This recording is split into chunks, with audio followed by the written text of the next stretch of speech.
Shalom,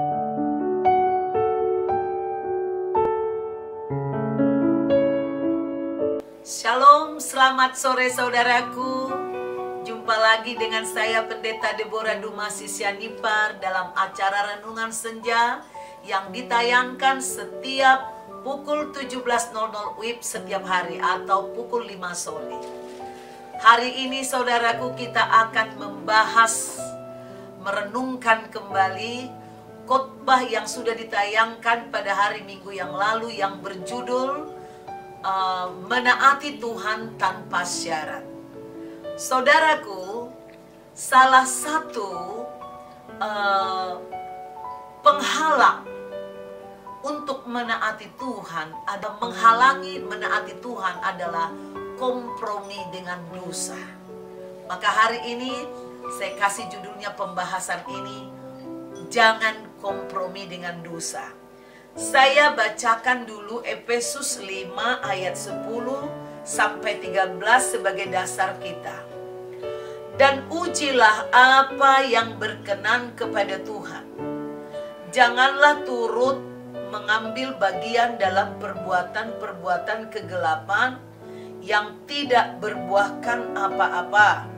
Tetapi sebaliknya telanjangilah perbuatan-perbuatan itu. Sebab menyebutkan saja pun apa yang dibuat oleh mereka di tempat-tempat yang tersembunyi telah memalukan. Tetapi segala sesuatu yang sudah ditelanjangi oleh terang itu menjadi nampak. Sebab semua yang nampak adalah terang. Itulah sebabnya dikatakan, bangunlah, hai kamu yang tidur, dan bangkitlah dari antara orang-orang mati, dan Kristus akan bercahaya atas kamu. Nah, berbicara tentang ujilah yang berkenan. Seringkali ketika seseorang konseling kepada saya, dia menceritakan, ada satu ibu menceritakan kepada saya, di mana dia sedang tidak omongan dengan suaminya. Saya tanya kenapa? Karena suaminya ini sudah mengiyakan suatu janji kepada istrinya, tetapi diingkari. Lalu dari perkara ini mereka ribut, suaminya nggak mau mengaku salah, malah mencari-cari kesalahan istrinya, saudara. Akhirnya si istri takut Tuhan, tapi dia kesal juga. Dalam kekesalan itu, saudaraku, dia melihat ada kebutuhan keuangan yang karena dihabiskan oleh suaminya. Lalu dia dengan hati yang sedih, dia pergi ke suatu supermarket untuk mencari kebutuhan anak-anaknya, rumah tangganya. Tapi uangnya sangat sedikit dan tidak cukup. Saat dia mengalami kesedihan itu, saudaraku, ada seseorang laki-laki, bapak-bapak yang mengaguminya, yang dia pernah kenalan dan tidak bermaksud apa-apa tadinya. Tapi bapak-bapak ini menyapa, "Halo, kamu lagi di mana?" Si ibu ini menjawab, "Aduh, saya sedang mau belanja." "Aduh, kalau kamu mau belanja, udah sini aja sama aku. Kita ketemu di Plaza Indonesia. Nanti saya bayarin semua." Si ibu ini berdegup jantungnya. Dia berpikir, aku kan tidak mengingini zina. Kan bapak itu yang mengajak saya untuk shopping-shopping.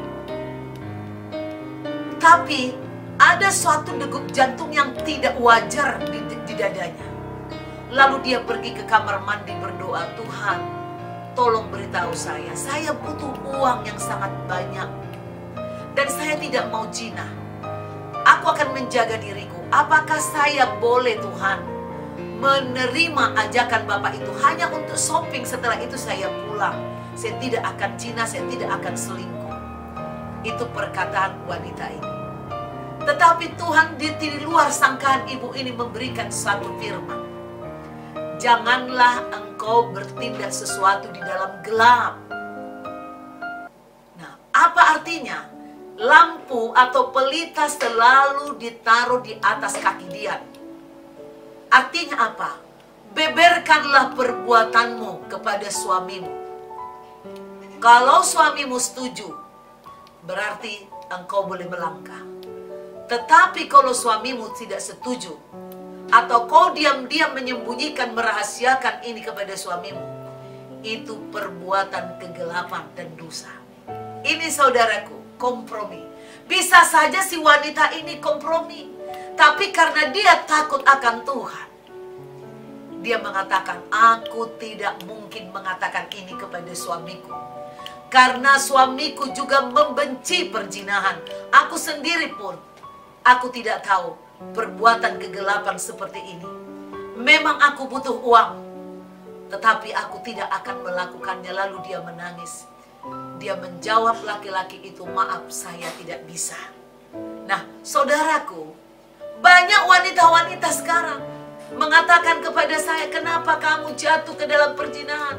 Habis si ibu suamiku suka marah-marah, udah marah-marah gak punya uang, diminta uang belanja, malah maki-maki saya. Akhirnya ya udah, ada teman yang ngajak, ya saya sih tadinya saudaraku, ini yang disebut kompromi. Mungkin kau berpikir, oh aku tidak zina, tetapi ketika kau pergi sembunyi-sembunyi, itu kau sudah kompromi dengan dosa. Oleh karena itu dikatakan, ujilah apa yang berkenan kepada Tuhan. Jangan engkau membuat standar sendiri kekudusan. Ya, ciri dosa kompromi salah satu adalah dia menetapkan standar kekudusan sendiri, tidak dalam terang, tidak dalam terang firman Tuhan, tidak berdasarkan firman Tuhan. Dan seringkali juga ada orang yang kompromi gini, si A juga begitu, si B juga begitu. Banyak orang sekarang begitu. Jadi karena banyak orang tidak lagi menghargai kekudusan, lalu dia kompromi dengan dosa.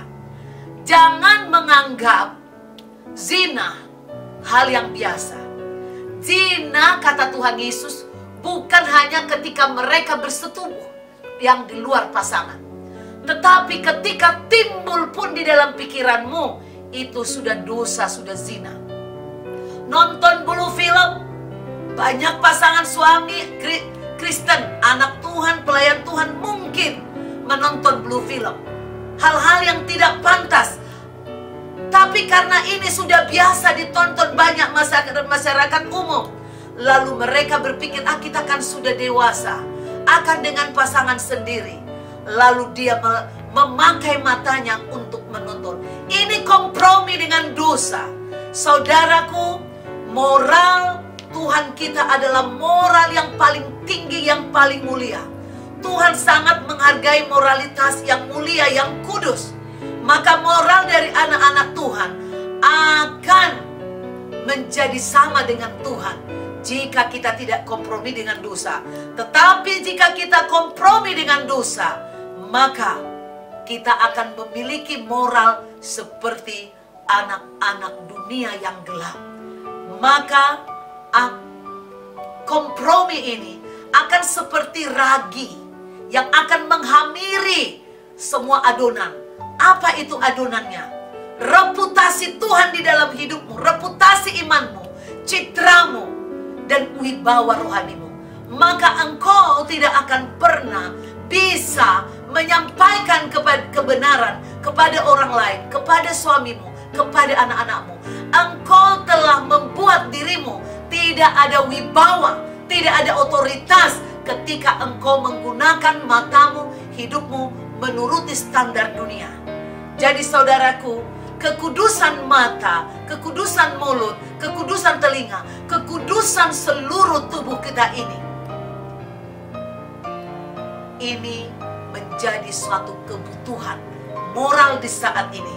Saya bacakan kepada saudara Wahyu 2 ayat 20 sampai 23 sebagai penutup saudaraku. Wahyu 2 ayat 20. Tetapi aku mencela engkau karena engkau membiarkan wanita Isabel yang menyebut dirinya nabiah mengajar dan menyesatkan hamba-hambaku supaya berbuat zina dan makan persembahan-persembahan berhala. Dan aku telah memberikan dia waktu untuk bertobat, tetapi ia tidak mau bertobat dari zinahnya. Lihatlah, aku akan melemparkan dia ke atas ranjang orang sakit, dan mereka yang berbuat zina dengan dia akan kulemparkan ke dalam kesukaran besar, jika mereka tidak bertobat dari perbuatan-perbuatan perempuan itu. Ada banyak kesulitan yang dialami manusia karena dia kompromi dengan dosa. Dia tidak menjaga hidup kekudusan. Dan Tuhan mengatakan, maka dia akan dilemparkan kepada ranjang, ya, penyakit, saudaraku. Setelah itu kemudian dilemparkan kepada kesukaran besar. Jika saudara mungkin saat ini sedang mengalami penyakit, cobalah uji. Coba kau berdoa dan jujur dengan hatimu. Apakah mungkin engkau sedang jatuh ke dalam ketidakkudusan, ke dalam kenajisan? Apakah engkau saat ini sedang mengalami kesukaran besar? Ujilah. Dan jika engkau betul-betul menyadari bahwa engkau sudah jatuh ke dalam ketidakkudusan, kau mencemari rumah tanggamu, kau mencemari kekudusan nama Tuhan dalam hidupmu, bertobatlah. Kesukaran besar, penyakit sering terjadi diakibatkan oleh dosa. Dosa terjadi akibat awalnya ada kompromi dengan dunia. Hentikan berkompromi dengan dosa, tapi standar kekudusanmu adalah firman Tuhan. Demikian saudaraku, jika engkau saudaraku terberkati dengan firman ini.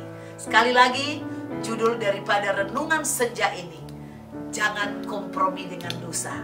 Jika engkau terberkati, mari saudaraku, baiklah engkau mencari di YouTube CBM 7 TV, CBM 7 TV. Saudara klik, saudara subscribe, saudara komen kalau bisa, dan ambil bagian dalam pemberitaan Injil. Bagikan kepada saudara-saudaramu, kepada kawan-kawan, kepada banyak orang di mana saja, supaya banyak orang diubahkan. Kompromi dosa akan membuahkan dosa. Terima kasih saudaraku, sampai jumpa besok lagi dalam acara yang sama hari Rabu, renungan senja yang kedua untuk membahas menaati Tuhan tanpa syarat. God bless you.